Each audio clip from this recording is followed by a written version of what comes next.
بالله من الشيطان الرجيم. بسم الله الرحمن الرحيم.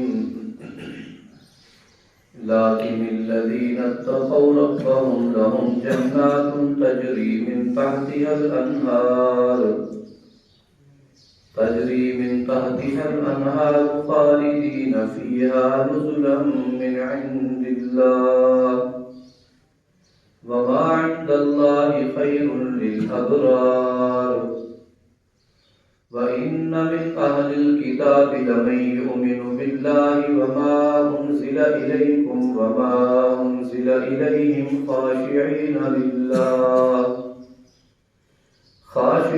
لله لا يشترون بآيات الله ثمنا قليلا أولئك لهم أجرهم عند ربهم إن الله سريع الحساب. يا أيها الذين آمنوا اصبروا وصابروا ورابطوا واتقوا الله لعلكم تفلحون. صدق الله العظيم. بسم اللہ الرحمن الرحیم. سورہ آل عمران کی آخری آیات تلاوت ہوئی ہیں، 199 اور 200. آج گویا کہ سورہ آل عمران جو ہم درسن تفسیر کے ساتھ اللہ کی توفیق سے پڑھ رہے ہیں، یہ مکمل ہو گئی ہے. آخری آیات کریمہ میں اہل ایمان، اہل کتاب میں سے جو لوگ ایمان لائے ان کی تعریف بھی کی گئی، اور مسلمانوں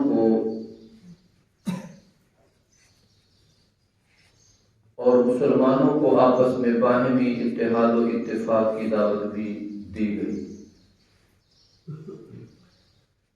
ایسا ہوا کہ نبی علیہ السلام کے زمانہ مبارکہ میں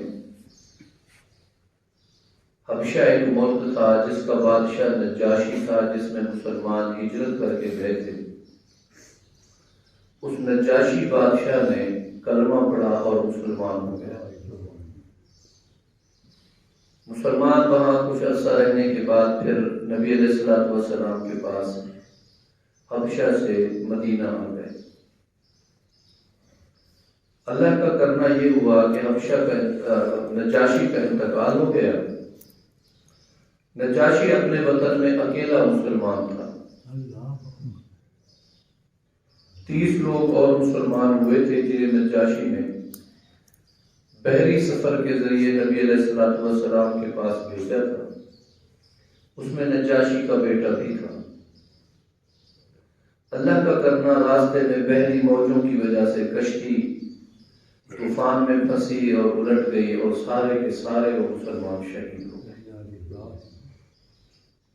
جب نجاشی کا انتقال ہوا، چونکہ وہ جس ملک میں رہتا تھا وہ مسلمان تو ایک بھی نہیں تھا وہاں، تو انہوں نے اسے اپنے آبائی یا پہلے دین کے مطابق دفن کر دینا تھا. نبی علیہ السلام کو معجزہ کے طور پر جناب جبریل امین نے مطلع فرمایا کہ نجاشی فوت ہو گیا ہے، اس کا جنازہ پڑھو.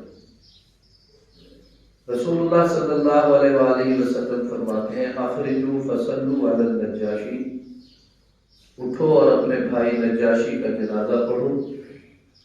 حضرت ابن عباس رضی اللہ تعالیٰ عنہ فرماتے ہیں فصلی علیہ 4 رکعات تکبیرات، 4 تکبیرات کے ساتھ نبی پاک صلی اللہ علیہ وسلم نے اس کا جنازہ پڑھایا. اب یہود و نصارہ میں شور مچ گیا. دیکھو جی یہ کیسے مسلمان ہیں، ایسے شخص کا جنازہ پڑھ رہے ہیں جس کی میت ہی موجود نہیں ہے، وہ یہاں ہے نہیں، نظر آ کچھ نہیں رہا، اور یہ جنازہ پڑھ رہے ہیں. رسول اللہ صلی اللہ علیہ وآلہ وسلم کو معجزہ یہ ہوا کہ اللہ نے سامنے سارے پردے ہٹا دیے اور میت نجاشی کی میت جو تھی وہ سامنے آ گئی. رسول اللہ صلی اللہ علیہ وسلم نے اس کا جنازہ پڑھا دیا.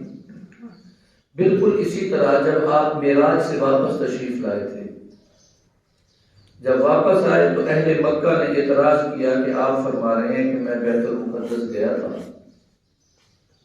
وہاں میں نے 2 رکعت نماز پڑھائی ہے اور میرے ساتھ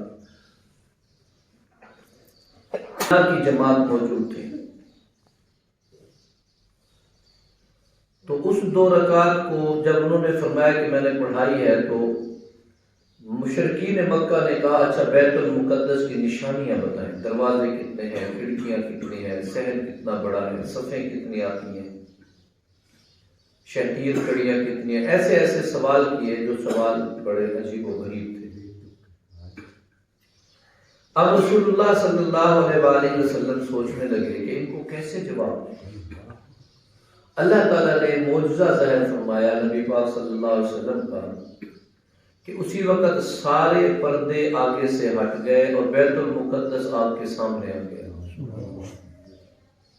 اور آپ دیکھ کر ارشاد فرماتے رہے دائیں طرف اتنے دروازے ہیں، بائیں طرف اتنے دروازے ہیں، مغرب میں، مشرق میں، یہ ساری کیفیت آپ نے ایسی واضح فرما دی کیونکہ آپ تو اپنی نظروں سے دیکھ رہے تھے، مشاہدہ فرما رہے تھے۔ اگر رسول اللہ صلی اللہ علیہ وآلہ وسلم کے سامنے سے باقی پردے ہٹا کر بیت المقدس دکھایا جا سکتا ہے تو نجاشی کی میت کیوں نہیں دکھائی جا سکتی؟ یہاں ایک مسئلہ ہے، فقہ کے اعتبار سے کچھ اختلاف ہے۔ امام ابو حنیفہ رحمۃ اللہ علیہ غائبانہ نماز جنازہ کو درست نہیں سمجھتے، وہ فرماتے ہیں کہ نماز جنازہ فرض کفایہ ہے، فرض کفایہ کا معنی اگر چند لوگ اس کو پڑھ لیں تو باقیوں کی طرف سے وہ ہو جاتا ہے، لہذا ہاں ایسی کوئی میت کسی مسلمان شخص، کوئی مسلمان کسی ایسے علاقے میں ہو جس علاقے میں ایک بھی شخص اس پر جنازہ پڑھنے والا نہ ہو اور وہاں کے لوگوں نے اسے وہاں کی رسومات کے مطابق دفن کر دیا ہو، ایسے شخص کا جنازہ آج بھی ابو حنیفہ رحمہ اللہ کے نزدیک پڑھنا جائز ہے۔ اور اگر ایسی مسلم آبادی میں وہ شخص رہ رہا ہے جہاں اس کا جنازہ وہاں ادا کر دیا گیا تو یہ فرض کفایہ ہے۔ جنہوں نے اس کی جنازے پڑھنے کی خواہش کی لیکن وہاں تک پہنچ نہیں پائے، اس جنازے کی برکت سے جو وہاں پڑھا گیا 2 4 10 20 ہزار جتنے لوگوں نے بھی پڑھا، ان کی برکت سے اللہ سب کا جنازہ قبول فرما لیتے۔ ایک تو اس آیت کا شان نزول یہ ہے۔ دوسرا یہ ہے کہ ایک مرتبہ 40 نصرانی عیسائی نبی علیہ السلام کی خدمت میں حاضر ہوئے، ان میں سے 33 جو تھے وہ غالب الملک کے شام کے تھے، 32 8 جو تھے وہ کسی اور خطے کے تھے، نجران کے تھے۔ ان 40 کے 40 نے نبی پاک صلی اللہ علیہ وسلم کا کلمہ پڑھ لیا، مسلمان ہو گئے۔ کہتے ہیں کہ یہ آیت کریمہ ان کے بارے میں نازل ہوئی، یہ حضرت ابن عباس کا قول ہے، اور نجاشی کے متعلق نازل ہوئی ابن جریر رحمۃ اللہ علیہ کا قول ہے۔ کچھ کہتے ہیں نہیں، یہ ان یہود کے متعلق بھی نازل ہوئی جو یہود نبی پاک صلی اللہ علیہ وآلہ وسلم کا کلمہ پڑھ کر مسلمان ہو گئے۔ حدیث مبارکہ میں آتا ہے کچھ لوگ ایسے ہیں جن کو اللہ دوہرا اجر عطا فرمائیں گے، ان دوہرے اجر میں ایک وہ غلام ہے جو اپنے مالک کا حق بھی ادا کرتا ہے اور اللہ کا حق بھی ادا کرتا ہے، بحیثیت مسلمان نماز، روزہ، حج، زکوٰۃ جو چیزیں اس پر لازم ہیں ان کو بھی پورا کرتا ہے، اور جس کے ہاں بطور غلام رہ رہا ہے اس کی بھی فرما برداری کرتا ہے۔ یہ دو آقاؤں کو رب تو اللہ کی ذات ہے اور دنیاوی طور پر جو اس کا مالک بنا ہوا ہے ان کو بھی راضی کرتا ہے، تو اللہ اس کو دوہرا اجر عطا فرمائیں گے۔ اور اس کے متعلق دوہرا اجر ہے کہ جس شخص نے اپنی لونڈی، اپنی خادمہ کی تربیت بھی ایسے کی جیسے مصر بیٹیوں کے، یا ایک شریف اور مہذب انداز میں تربیت کی، اور وہ اللہ کے حق بھی ادا کر رہی ہے اور مالک کے حقوق بھی ادا کر رہی ہے۔ اور تیسرا اس شخص کے متعلق بھی ہے کہ اسے دوہرا اجر ملے گا، جو پہلے کسی اور مذہب پر تھا، وہ بھی آسمانی مذہب تھا کسی نبی کے مذہب پر، اور جب رسول اللہ صلی اللہ علیہ وآلہ وسلم نے بعثت فرمائی تو پھر پرانے مذہب کو چھوڑ کر نئے مذہب پر آ گیا، اس مذہب پر بھی قائم رہا جب صحیح اور درست مذہب پا لیا تو پھر اس کی طرف آ گیا، اس پر بھی صحیح زندگی گزارنے کا اجر ملے گا، اس پر بھی صحیح زندگی گزارنے کا اجر ملے گا، اسے بھی دوہرا اجر ملے گا۔ ارشاد ہوتا ہے وَإِنَّ مِنْ أَهْلِ الْكِتَابِ لَمَن يُؤْمِنُ بِاللَّهِ وَمَا أُنزِلَ إِلَيْكُمْ وَمَا أُنزِلَ إِلَيْهِمْ، بے شک اہل کتاب میں سے کچھ ایسے لوگ بھی ہیں جو ایمان لاتے ہیں اللہ پر اور اس کتاب پر جو نازل کی گئی اے پیغمبر آپ کی طرف، اور اس کتاب پر جو نازل کی گئی ان سے پہلے پیغمبروں پر، وہ ان سب پر ایمان لاتے ہیں، خاشعین للہ، ڈرتے ہیں ایمانیات کے معاملے میں اور دین کے معاملے میں، ہر کام میں اللہ سے ڈرتے ہیں، زندگی اللہ سے ڈر کر گزارتے ہیں، آج سے ان کے ساری والی گزارتے ہیں۔ لا یشترون بآیات اللہ ثمنا قلیلا، اور وہ اللہ کی آیتوں کو تھوڑی بہت رقم کے بدلے میں خریدتے بھی نہیں ہیں، بیچتے بھی نہیں ہیں، خریدتے بھی نہیں ہیں۔ ان کا یہ کاروبار بھی نہیں ہے کہ کہیں مسئلہ بدل دیں، کہیں حقیقت چھپا دیں، معمولی سے مالی مفاد کے لیے وہ صحیح بات کو چھپانے کی کوشش کریں، وہ ایسا بھی نہیں کرتے، دنیاوی مفاد قربان کر دیتے ہیں لیکن اللہ کے دین کا مسئلہ صحیح بیان فرماتے ہیں۔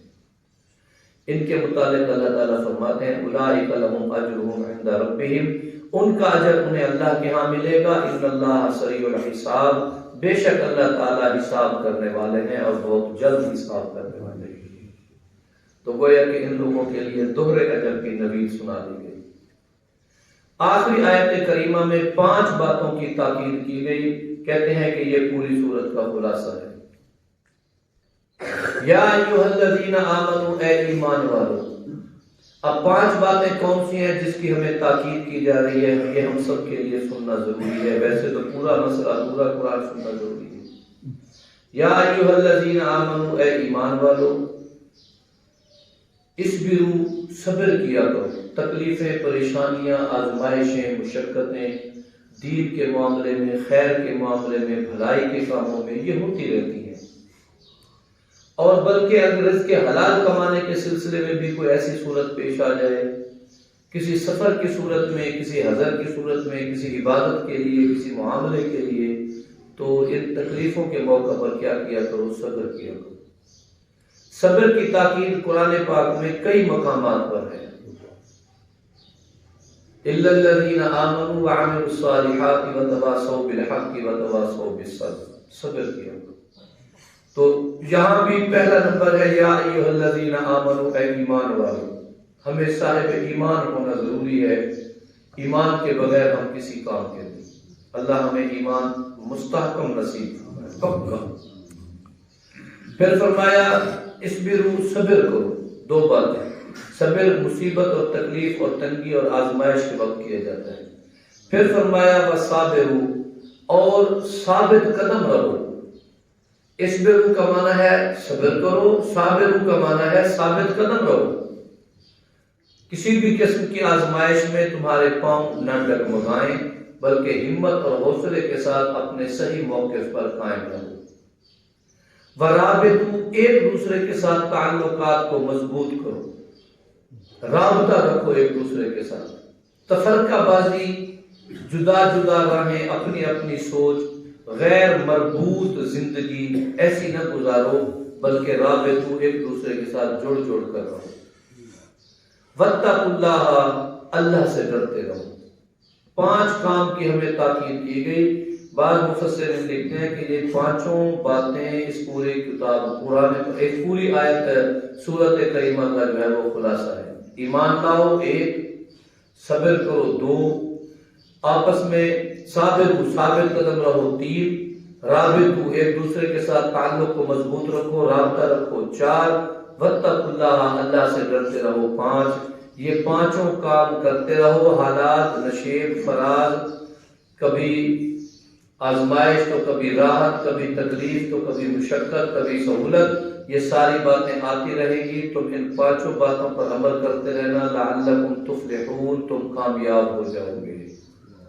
تو ہماری کامیابی کی یہ 5 چیزیں۔ اللہ تبارک و تعالی ہمیں سورہ آل عمران کے تمام وہ مسائل جس پر ہمیں عمل کرنے کا حکم ہے، اللہ عمل کی توفیق دے، جس پر رکنے کا حکم ہے، اللہ رکنے کی توفیق دے۔ ایمان کے آیت، وہ آیت کریمہ جس میں ایمان کے استحکام کی دعوت دی، اللہ ایمانیات نصیب فرمائے اور اس ایک دوسری پر عمل کی توفیق عطا فرمائے۔ وآخر دعوانا ان الحمد للہ رب العالمین۔